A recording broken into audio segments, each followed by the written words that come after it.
Ashama akkam jirtu kabajamuuf jaallatamu maatii chaanelii kanaa kanneen kanaan dura subscribe gootanii barnoota waa'ee fayyaa daa'immaniif akkasumas haadholii ilaallatan hordofaa jirtan kanneen chaanelii kanaaf haaraa taatan immoo maqaan kiyya Dr. Abarraa Olaanii jedhama.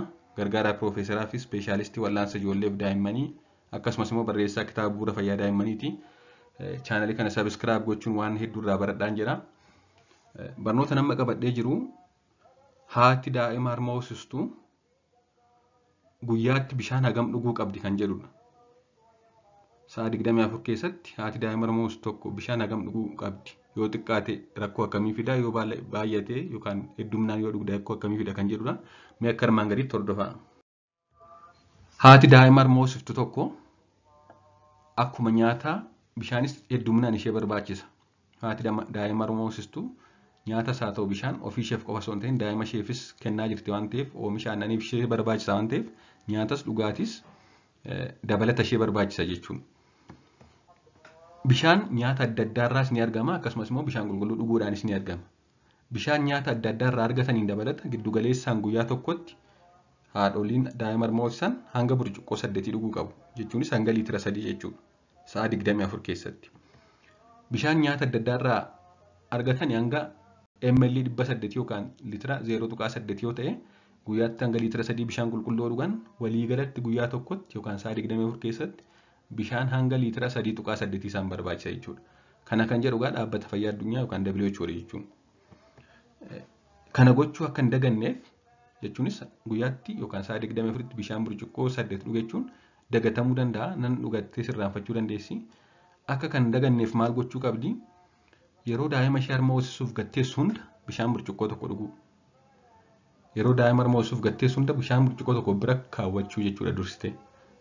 Sababni isaas fakkeenyaaf daa'ima ishee garaagarummaa sa'a lamaadhaan hoosisti yoo ta'e guyyaatti hanga burcuqqoo 12 dhugdi. Yoo garaagarummaa sa'a 3dhaan hoosisti ta'e immoo guyyaatti hanga burcuqqoo 8 dhugdi jechuudha. Hanga teesse mara yoo bishaan dhugde. Hanga daa'ima harma hoosisuuf yookaan hodhuuf kennuufiif yeroo gatteessu hunda burcuqqoo tokko qabattee bishaan yoo teesse guyyaatti hanga burcuqqoo 8 hanga 12 dhugdi jechuudha. Kun egaa yoo sirriitti strictly hordoftedha. Kanaafuu akka hin hordofneef yeroo hunda yeroo gatteessu daa'ima harma hoosisuuf bishaan burcuqqoo tokko qabattee of bira keessee taa'uu qabdi. Akkasumas wantoota keemikaala kaafeen jedhamu of keessaa qaban kanneen akka bunaa, shaayii, keekii, dhugaatii alkoolii qaban adda addaa fi kanneen kana fakkaatan amala fincaan baay'isuu yookaan diuretic effect qaama keenya keessaa dhangala'aa amala fincaaniin baasuu waan qabaniif dhangala'aa fi mineraalota tokko tokko qaama haadhaa keessaa dhabamsiisu waan ta'eef wantoota akkasii fudhachuun gaarii miti yeroo daa'ima harma hoosisan. Hanga danda'ametti hir'isuu qabu jechuudha. Yoo buna dhugan, yoo shaayii baay'isan, yoo alkoolii dhugaatii alkoolii qabu baay'isan wanti kun qaama isaanii keessaa dhangala'aa fi mineraala fuudhee ba'a. Kun immoo oomisha aannan harmaa irratti dhiibbaa guddaa qaba jechuudha. Dabalataanis nyaata bishaan hedduu qaban kanneen akka burtukaanaa, paappayaa, dabaaqula fi kanneen kana fakkaatan nyaachuun gaariidha. Haa ta'u malee hanga jedhame kanaa olis osoo hin dheebotiin oomisha aannanii baay'isuuf bishaan humnaa ol dhuguun oomisha aannanii ni hir'isa malee hin dabalu. Takka takka haadholiin tokko tokko oomisha aannanii dabaluuf jecha guyyaa guutuu bishaan liitira 6-7 kan dhugaa oolan jiru. Kun baay'ee recommended hin ta'u. Hanga jedhame hanga sila jennee ol guyyaatti liitira 3 hanga 4 gidduu kanaa ol caalaa baay'isuun oomisha aannanii ni dabala osoo hin ta'in ni hir'isa. Akkamiin hir'isa bishaan baay'ee dhuguun oomisha aannanii yoo jenne sababni isaas yeroo qaama haadhaa sana keessa bishaan garmalee baay'atu qaamni ishee maal godhaa? Akka bishaan qaama ishee keessa garmalee baay'ate waan bareef qaamni immoo seensi godhee wal madaalchisuu yaala hanga mineraala qaama keessa jiran waliin. Yoo bishaan garmalee baay'atee mineraalli irra ta'e rakkoo addaatu uumama jechuudha. Kanaaf hanga mineraala qaama haadhaa keessa jiru hanga bishaanii sana wal simsiisuuf jecha maal godha qaamni haadhaa bishaan hedduu qaama keessaa bifa fincaaniin dhabamsiisa.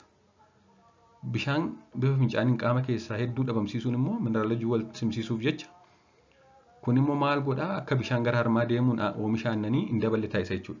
Kun egaa oomisha aannanii hir'isa garmalee dhuguun. Kanaaf guyyaatti liitira 3 hanga 4 gidduu kan ta'u qofa dhugnaan ni ga'a.